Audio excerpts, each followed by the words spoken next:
सुप्रभात विद्यार्थी। हमने अभी तक पार्ट 1 ये दिन अवसर बार बार नहीं आएंगे, पार्ट 2 अपनी पहचान और पार्ट 3 सेहत और सावधानी का पठन कर चुके हैं। आज हम पार्ट 4 सुख की कुंजी का पठन करेंगे। ठीक है, देखिए इसमें सुख की कुंजी का मतलब बताया गया है। सुख की कुंजी का मतलब यह होता है कि जितना हम मेहनत करेंगे उतने ही हम सुख की प्राप्ति होगी।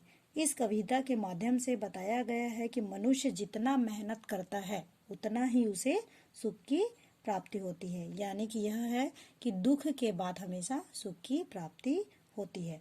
इसलिए बेटा हमेशा ये याद रखना है कि मनुष्य को हर कष्ट का सामना करना चाहिए, कभी भी हार नहीं मानना चाहिए।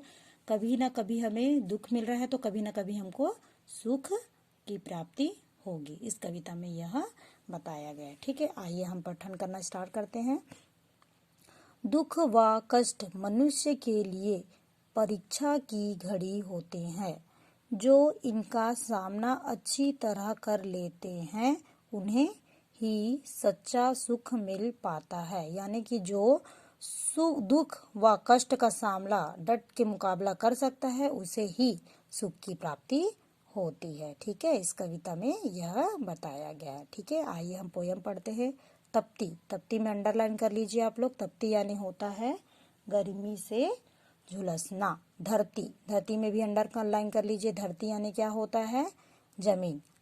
तपता, अंबर, अंबर यानी क्या होता है? आसमान। ठीक है, तपती धरती तपता अंबर, कण कण बना अंगारा, झुलस रही हरियाली सारी, झुलस रहा जग सारा। ठीक है, इसमें यह बताया है कवि ने कि गर्मी का मौसम इतना ज्यादा है कि तपती धरती और तपता अंबर, मतलब गर्मी की वजह से धरती और अंबर दोनों तप गए हैं। कण कण बना अंगारा, मतलब अंगारे यानी बोलना चाहिए छोटा छोटा जो कण है वो भी क्या बना है? आग के गोले के जैसे अंगारा जैसा बन गया है। ठीक है, झुलस रही हरियाली सारी, गर्मी इतनी ज्यादा है कि हरियाली जो है झुलसने लग गई है और कहीं भी हमें हरियाली नहीं दिखाई रहा है। झुलस रहा जग सारा, और गर्मी की वजह से संसार भी है, जग भी जो है झुलसने लगा है। ठीक है, दूसरा वाला पोयम पढ़ते हैं। पक्षी दुबक रहे नीड़ों में, पशु सब हाँफ जाते, छाया भी छाया पाने को सुकुड़ रही शर्माते। ठीक है, पक्षी मतलब क्या होता है? पक्षी में भी अंडरलाइन करिए चिड़िया। दुबक यानी होता है छुपना। नीड़ों में भी अंडरलाइन करिए, नीड़ों यानी होता है घोंसला। ठीक है, पक्षी दुबक रहे नीड़ों में, मतलब जो गर्मी इतनी ज्यादा है तो उसकी वजह से पक्षी जो हैं अपने घोंसलों में छुप रहे हैं। ठीक है, पशु सब हाँफ जाते हैं, गर्मी इतनी ज्यादा है कि पशु भी हाँफने लगते हैं। छाया भी छाया पाने को, जो पेड़ की छाया है वो खुद अपनी छाया को पाने के लिए सिकुड़ रही शर्माते, मतलब सिकुड़ती है और शर्माती भी है कि हम दूसरों को छाया देते हैं तो आज हमें ही शर्माते हुए अपने आप को छुपाना पड़ रहा है, सिकुड़ना पड़ रहा है। ठीक है, अब तीसरा पोयम पढ़ते हैं। छाया सड़कों पर सन्नाटा, सन्नाटा में अंडरलाइन कीजिए। सन्नाटा यानी होता है सुनसान।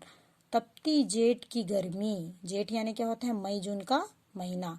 सूख गई दूब खेत की, दूब यानी क्या होता है? दूब के नीचे अंडरलाइन कर लीजिए। दूब को क्या बोलते हैं? घास। नहीं नाम को नरमी।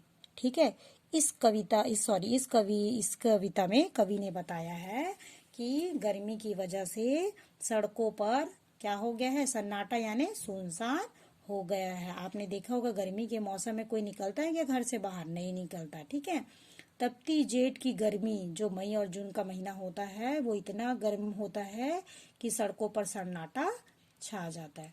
सूख गई दूब खेत की, और गर्मी की वजह से खेत की जो घास है वो भी सूख गई है। नहीं नाम को नरमी, कहीं भी नरम नाम की कोई चीज नहीं है। ठीक है, उसके बाद बोल रहा है चौथा नंबर में, जेठ तपे तो बरखा जाए, रिमझिम बरसे पानी, तपन मिटे धरती की सारी, लहरे खेती धानी। ठीक है, जेठ तपे तो बरखा जाए, बरखा यानी क्या होता है? वर्षा। ठीक है, इसका अर्थ होता है कि जेठ का महीना चले जाए तो बरसात का मौसम आ जाए। रिमझिम बरसे पानी, और पानी जो है रिमझिम रिमझिम बरस रही है। तपन मिटे धरती की सारी, जो धरती की जो प्यास है वो बरसात आने से उसकी प्यास बुझ जाएगी। इसका मतलब है कि पानी जब गिरेगा तो धरती की प्यास बुझ जाएगी। लहरें खेती धानी, और पानी गिरने से खेतों में हरियाली छा जाएगी। ठीक है। 5वां नंबर में, जो जन जितना कष्ट झेलते हैं उतना ही सुख पाते, तपना ही सुख की कुंजी है, सबको बतला जाते। जो जन जितना कष्ट झेलते, कष्ट यानी क्या होता है, दुख, है ना।